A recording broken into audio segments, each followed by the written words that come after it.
Hello everyone, today we're working on a 2012 Toyota Camry. We're going to be doing a transmission flush on this. We're going to be showing you how to check the level before we do anything.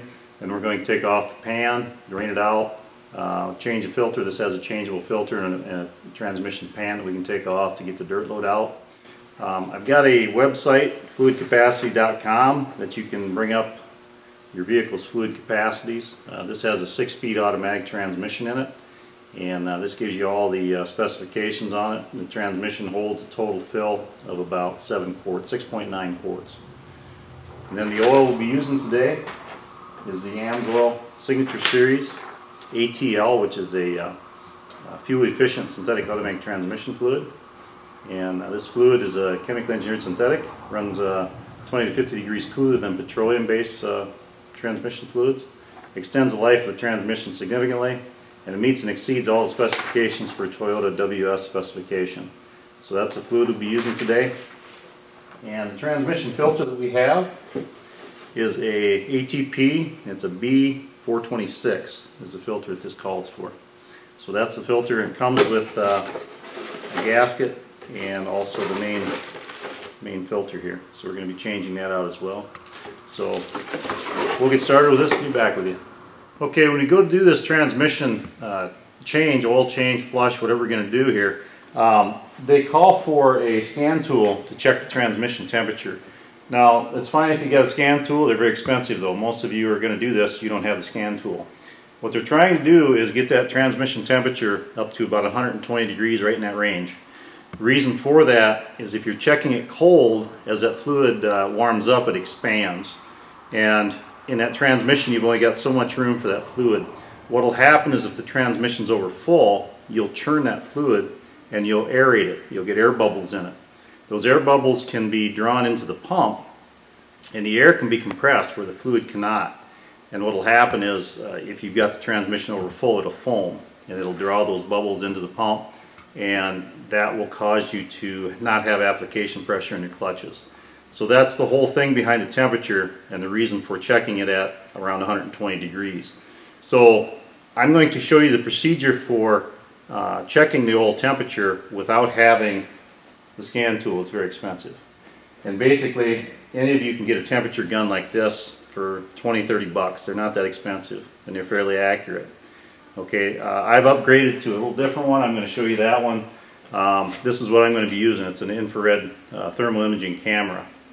So basically you want to get the outside temperature of that transmission, if you look at the pan, up to about 120 degrees.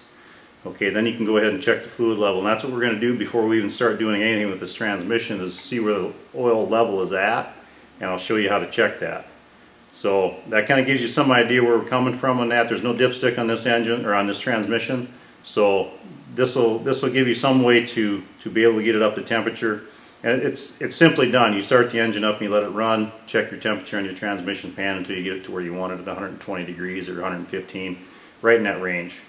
And then you can go ahead and check the fluid level. So we'll get started with the procedure and be back with you. Okay, we've got this right at about 114, 115 degrees. There's a 6mm hex head drain plug right here. And this is where you're going to check the fluid, and you're going to do it with the engine running. Go ahead and start it.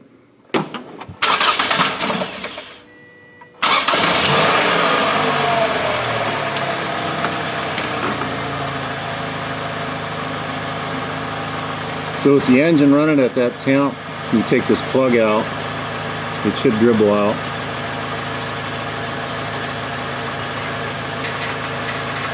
And that fluid looks really pretty nasty. This transmission has about 150,000 miles on it. I don't believe it's probably been changed.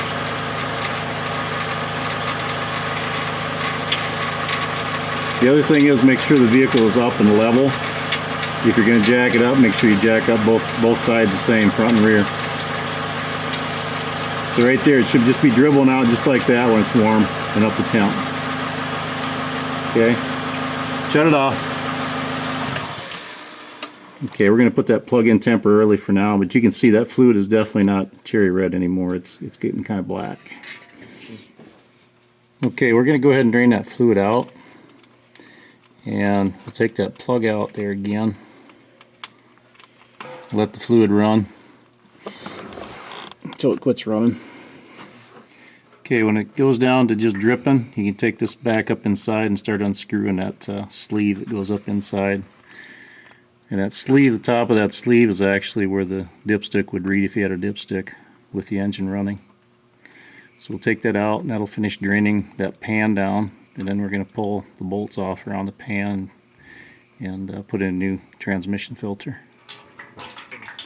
Okay, the pan's pretty well drained out. We're going to put that plug back in for now just to keep it from dripping on us as we're taking out the bolts for the transmission filter, or for the transmission pan I should say. And there's some bolts right up front here. I don't believe you'll have to take that cover off. That cover's pretty flexible and you can get up there with the socket. It's a 10 millimeter bolts on the pan. And that should flex enough to be able to get the bolts off.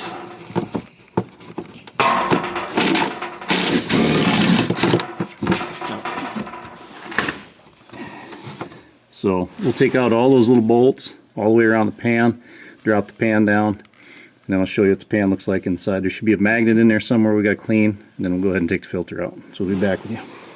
Okay, there's one bolt right here. It's going to give you a problem because this the subframe here on the vehicle is kind of in the way. What I ended up doing, I took a 10 millimeter socket, just a cheap one, and I ground off probably close to 1/4 of an inch of it, and then I've got a wobble drive extension on there. And it's about the only way you're going to get on that little bolt right there. You got to get it up there on there good and tight. And that wobble drive gives you just enough clearance to make the turn to get that out. So there we go. And you'll have to use that again when you go to torque it. Put it back in. Okay, once you get it loosened up, you should be able to get your fingers in there to spin it out. And then again, when you go back in, you'll have to use your fingers to spin it back in, because otherwise you aren't going to have clearance in here between like the head of the bolt and the frame there, where my finger's at. There we go. Okay, I've got all the bolts down. The pan's ready to come down.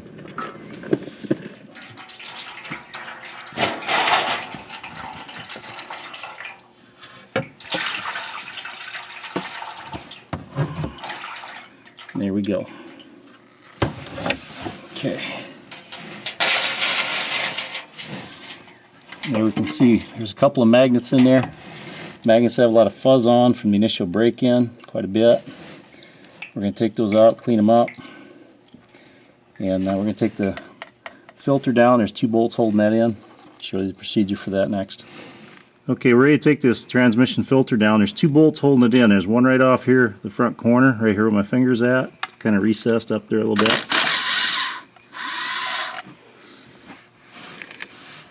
There's one right back here at the back.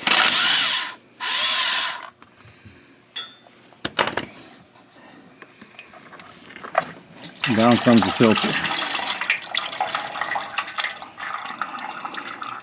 Okay, all this gasket area here, that needs to be nice and clean and dry. Make sure there's no, if you live in the rust belt, there's going to be corrosion there from the road salt. Make sure it's all smooth all the way along. It should be nice and smooth and flat all the way around. Take a nice clean towel, wipe it dry, check it over all the way around. Okay? Next step after we do that, after we get all this cleaned off, is to put up the transmission filter, the brand new one. Okay, the old seal from the filters might stay up inside the case, so make sure you remove that. You got to get that out of there. The new filter has a O-ring right here on it, new seal. Okay, so you're good to go there. And just push that right up in place, just like so. And don't get your bolts mixed up. The ones for this transmission filter are different than the ones for the pan. They're longer. And we'll put those up and we'll torque those to spec. Okay, first thing I want to show you is this is the tube for checking the transmission fluid when it's up to temp. I want to show you where that goes in and how that works. And that just screws right in, and there's kind of a stop right there at the top of that metal sleeve. So it just goes in finger tight. Okay, with your car level and that transmission temperature up there to about 115, 120 degrees, so it's expanded as far as it's going to, you take out this plug and that fluid level will be about right in here, and it'll just go over that tube and run out the bottom. Okay, so that kind of explains how that check is done and just lets you see it from a little different viewpoint. Okay, now the next thing we're going to do is take out, I'll leave that in for now, we'll take out these magnets and we're going to clean those. Okay, a lot of fuzz on them, a lot of wear metals from break-in and over the last 150,000 miles in this tranny. And I just take a towel and wipe them as clean and dry as I can. Kind of soak that metal and oil up into the towel. Get as much of it off as you can. And then grab a fresh one. And what I use is starting fluid, just an ether. It's a good degreaser. That'll help cut that oil down.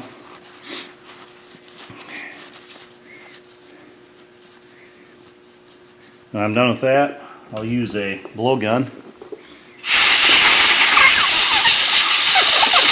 and finish blowing that off. When you're done, it should look just like brand new. You can set it down, and we'll do the same to the other one. Then we'll clean that pan all up completely, and we'll be ready to put those magnets back in the same spots and put that transmission pan back up. And then we'll start the flush, put the fluid in and start the flush. So we'll be back with you. Okay, we got the magnets all cleaned up. We're going to pop them back in the pan where they were. And the ATP gaskets, they have what's called a third hand. They have a small hole for the bolts to go in. And that bolt will have kind of an interference fit so it won't fall out. So it'll hold that gasket in place for you. And they've got those at different areas right here around the pan. This makes putting things back together a little bit easier. That way you don't have to fight that gasket going back in with it squirming around. Okay, so we're ready to put this back up. We're going to go down to the car and we'll get that. Be back with you. Okay, I've opted not to take this big plastic piece off all across the front. You can flex it just enough where you can get in there with your fingers and your hand to start the bolts.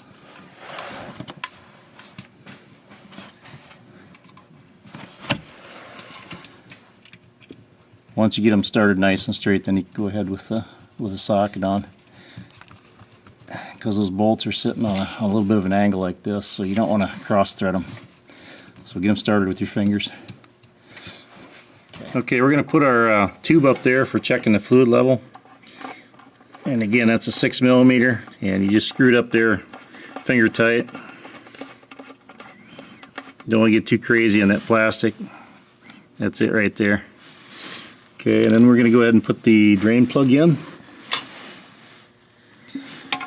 And I'm just going to put that in finger tight because we still have to fill the transmission up with the engine off. And then we're going to start the flush. I'll show you how to do the flush here after we get her all filled up with new tranny fluid. Okay, there's two bolts we need to take out. There's one right here with this front tire, one right here. That'll take this piece of plastic off right here, and then there's a fill plug right behind it right here, and that's where we're going to fill the transmission. So we're going to take these two bolts out and we'll get to it. Okay, we've got these two bolts out. There's another pin back here a ways in that you can't see. You basically just rotate this out of the way enough so that you can get at the head of this fill plug right here. Okay, and that's a 24mm, or you can use a 15/16. Okay, so basically go up there and take that out, and that's where we're going to fill the transmission at. Okay, I've got a pumper here to pump the fluid in. Most of you aren't going to have that. What you can use is poly tubing to go right in that hole. And that hole is probably about a 5/8 OD, right in that area, or 1/2 inch OD, either way. And you can bring a tube out with a funnel and fill it that way if you want. Now I took out 4 quarts of fluid, and this holds just under 7. It's right at 6.9 quarts. Okay, so there's still 3 quarts of fluid in that torque converter and in that transmission. So I'm going to put in the initial 4 quarts, and I'm going to add probably about an extra quart or maybe 1.5 quarts. And the reason I'm doing that is because we're going to be doing a flush. We're going to start it up, we're going to flush out the cooler, and we're going to be basically dumping that fluid right on through. It's going to come up from the pan, through the pump, through the torque converter, and on out to the cooler. So yes, I'm overfilling it initially. It's not going to hurt the transmission because we're not running it down the road over full. Okay, we're basically just pumping it through and using that fresh fluid to pump out the old fluid. And we're going to go on that flush until we get a good color change. But this gives you some idea where to fill it at and how much to use. I'm going to put in probably about 5 quarts, between 5 and 6. Okay, right down here is the supply line to the cooler from the transmission. This here is the return line going back to the transmission. So this is your tranny cooler right here. It's got antifreeze on one side, and then we got coolant or transmission fluid coming in and out. And there's a spring clamp on there we're going to take off. And basically we're just going to slide it down, squeeze it with a needle nose, and slide it down the hose just far enough there. And then you can work it off. We're going to get that worked off, and then there's a hose that's going to go on here that's going to go to a drain pan. And we'll show you that all set up here in a minute. Okay, we've got that return hose off, and in place of it we put a 3/8 ID hose, and that's going to take the dirty fluid that's coming from the tranny. It's going to come and flush the cooler, and it's going to go out. We're going to go to a pan right here. Then we're going to start the car up, and we're going to go till we see a good color change. If we don't get a good color change, we'll do this twice. So initially I put in 5.5 quarts, which yes, it's over full, but that's alright because we're going to be pumping it right on through the tranny and out to the drain pan. Now if the fluid starts sputtering, shut the car off. That means we're sucking to the bottom of the pan, the oil pan, and it needs to be refilled.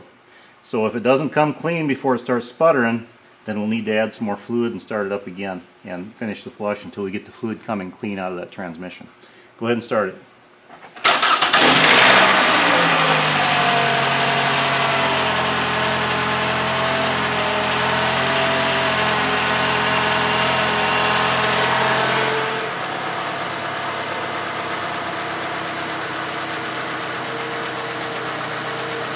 That's good, shut it off.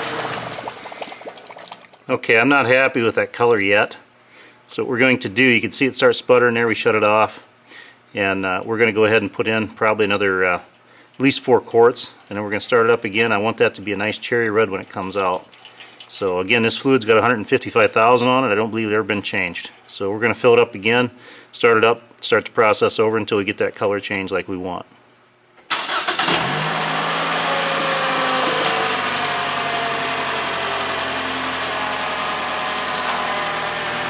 Okay, we got it refilled. I put about another 5 quarts in.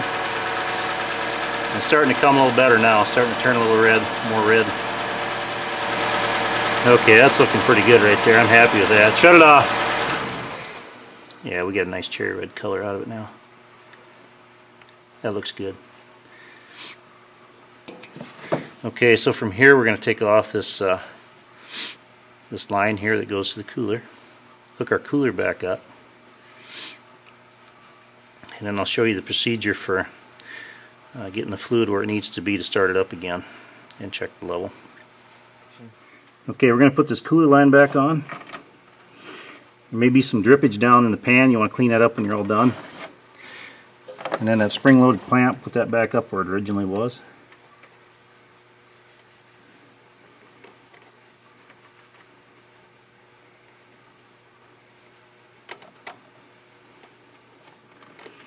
Right there. Clean up the oil and then you're done with that. Okay, we just put our cooler hose back on. We're going to take this plug back out and see if we got oil coming at us. Okay, there's enough there to start it. It's over top of that tube.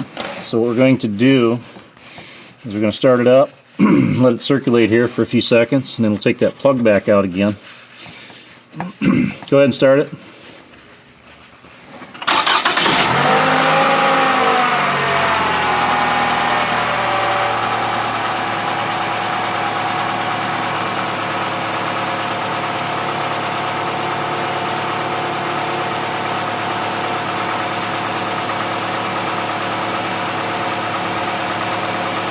Okay, we've got to add just a little more fluid to it. Okay, I've got the engine running.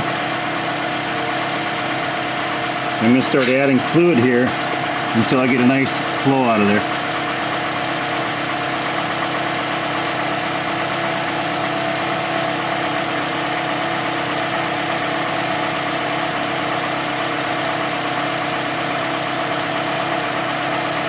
Okay, there we go.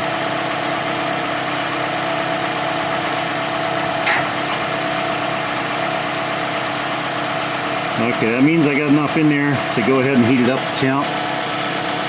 And once it's up to temp, that fluid's going to expand, then we can take this plug back out until it just dribbles out nicely. And that'll be our final check there at about 120 degrees, 150, 120 degrees. So we'll do that here in a second, after it warms up. Okay, here we are for the final check. We're at about 120. It's climbing up pretty fast here in the temp, but we're going to see where we're at for fluid level.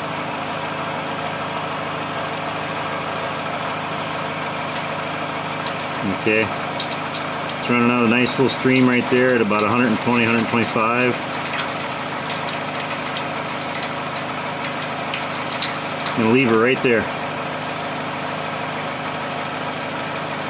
We're gonna torque this down, and that's it for this transmission flush. And we also have to put in that fill plug and torque that down as well. So, that's it. Thank you for watching my video. Be sure to check out my other videos and subscribe to my channel at youtube.com/c/Donsoil. I'd like to introduce you to Amsoil synthetic lubricants. We have the most complete line of synthetic lubricants on the market that offer you greatly reduced wear, extended drain intervals, longer equipment life. You can check that out at my website, donsoil.com. I also have a website for looking up fluid capacity. It's fluidcapacity.com. You can go there and print off the capacity of your engine oil, cooling system, transmission, transfer case, differentials. Be sure to like us on Facebook at facebook.com/Don Synthetic Lubes. Thank you and have a great day.